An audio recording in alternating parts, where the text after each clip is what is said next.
नमस्कार मित्रों, आज हम सामाजिक अनुसंधान में तथ्य संकलन की एक महत्वपूर्ण विधि के रूप में अवलोकन की चर्चा करेंगे। अवलोकन जिसे हम निरीक्षण भी कहते हैं, ऑब्जर्वेशन भी कहते हैं और अनेक नामों से बोलते हैं। अवलोकन सामाजिक अनुसंधान में तथ्य संकलन की एक महत्वपूर्ण विधि है। हमें घटनाओं की वास्तविकता का ज्ञान तभी संभव हो सकता है जब हमें घटनाएं घटित हुई दिखती है।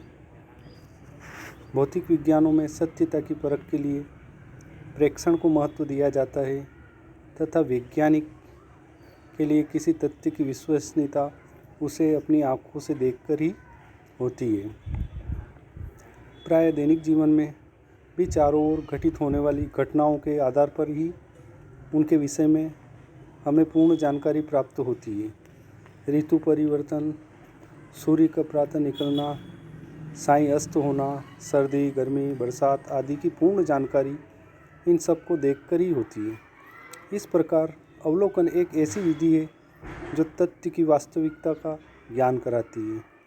सामाजिक विज्ञानों में भी अवलोकन का अत्यधिक महत्व है। अतः इसी संदर्भ में अब हम अवलोकन की विस्तार से चर्चा करेंगे। अवलोकन, हम इसके अर्थ को देखते हैं। अवलोकन शब्द अंग्रेजी के ऑब्जर्वेशन का ही हिंदी रूपांतर है, जिसका अर्थ देखना, निरीक्षण करना होता है।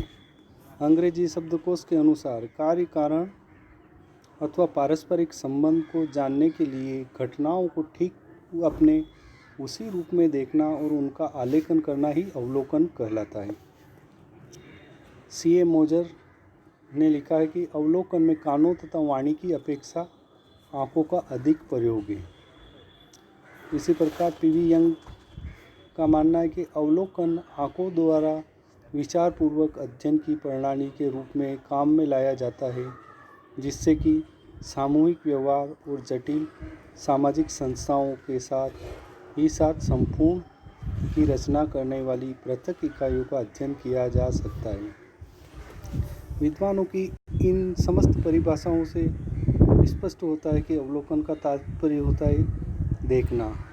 हम घटनाओं को देखते हैं और उन्हें समझते हैं तो यह अवलोकन है। परंतु सिर्फ देखना ही अवलोकन नहीं होता है।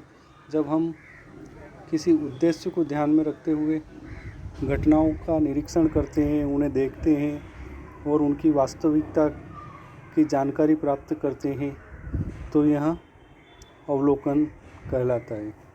अब हम अवलोकन की विशेषताओं को देख लेते हैं, जिससे इस अवधारणा को समझने में और भी आसानी रहेगी। अवलोकन की अनेक विशेषताएं हैं। सबसे पहली विशेषताएं हैं ज्ञानेंद्रियों का प्रयोग।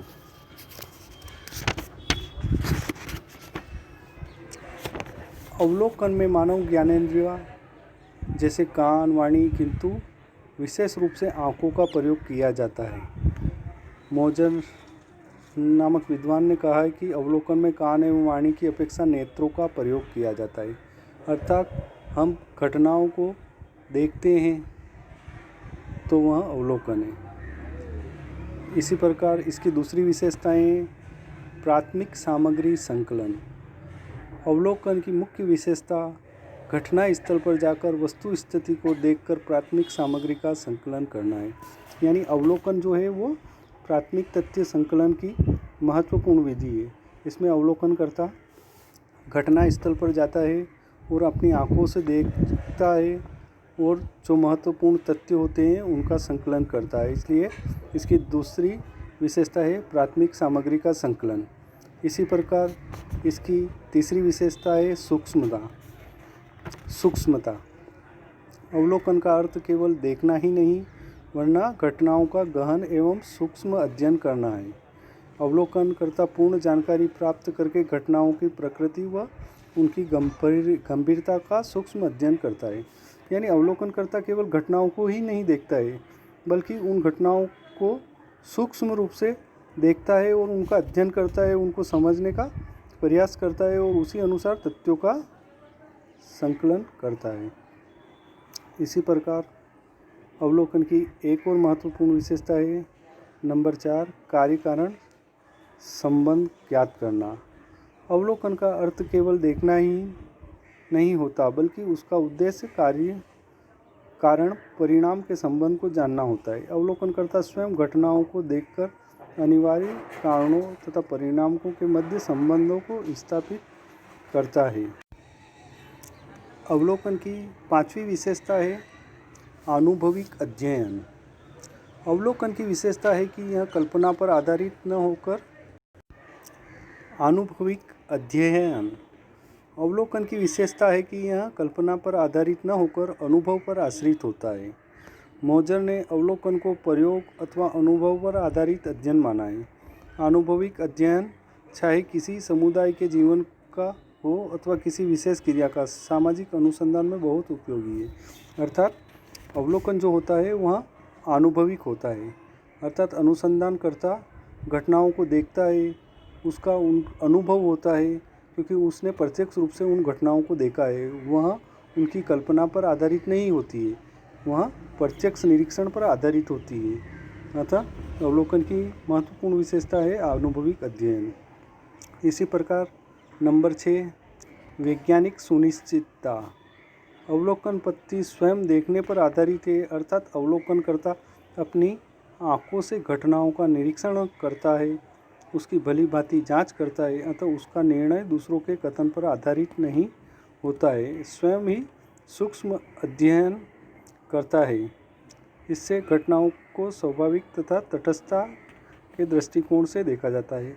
अर्थात अवलोकनकर्ता जो होता है वह घटनाओं के संबंध में सुनिश्चित होता है, वह पूर्ण विश्वास कर सकता है कि उसने जो तथ्य संकलित किए वो सही है, क्योंकि वह प्रत्यक्ष रूप से घटनाओं को देखता है और तथ्यों को संकलन करता है। वह दूसरे के आधार पर संकलित तथ्य नहीं होते, खुद ही करता है, इसलिए वह पूर्ण सुनिश्चित होता है। इसी प्रकार अवलोकन की 7वीं विशेषता है प्रत्यक्ष विधि।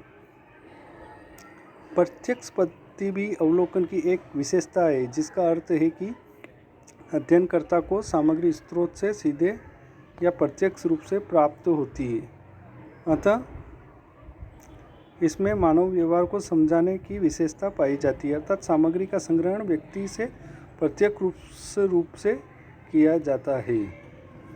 इसी प्रकार इसकी 8वीं विशेषता है निष्पक्षता। वैज्ञानिकों के अनुसार अवलोकन विधि एक निष्पक्ष विधि है, क्योंकि इसमें अनुसंधानकर्ता स्वयं घटनाओं को अपनी आंखों से देखकर तथ्य एकत्रित करता है, वैज्ञानिक तथ्यों की पूर्ण रूप से जांच करता है तथा तथ्यों को निष्पक्ष पक्षपात रहित वैज्ञानिक होने पर ही अपने अध्ययन में प्रयुक्त करता है। इसी प्रकार इसकी एक और विशेषता है 9वीं विशेषता है 9th, सामूहिक व्यवहार का अध्ययन। अवलोकन के एक प्रकार सामूहिक अवलोकन के द्वारा सामूहिक व्यवहार का वैज्ञानिक अध्ययन किया जाता है। इस विधि के द्वारा सामूहिक व्यवहार का अवलोकन करके वास्तविकताओं से संबंधित जानकारी एकत्रित की जाती है, इसलिए अवलोकन को सामूहिक व्यवहारों के अध्ययन करने की एक महत्वपूर्ण विशेष विधि माना जाता है।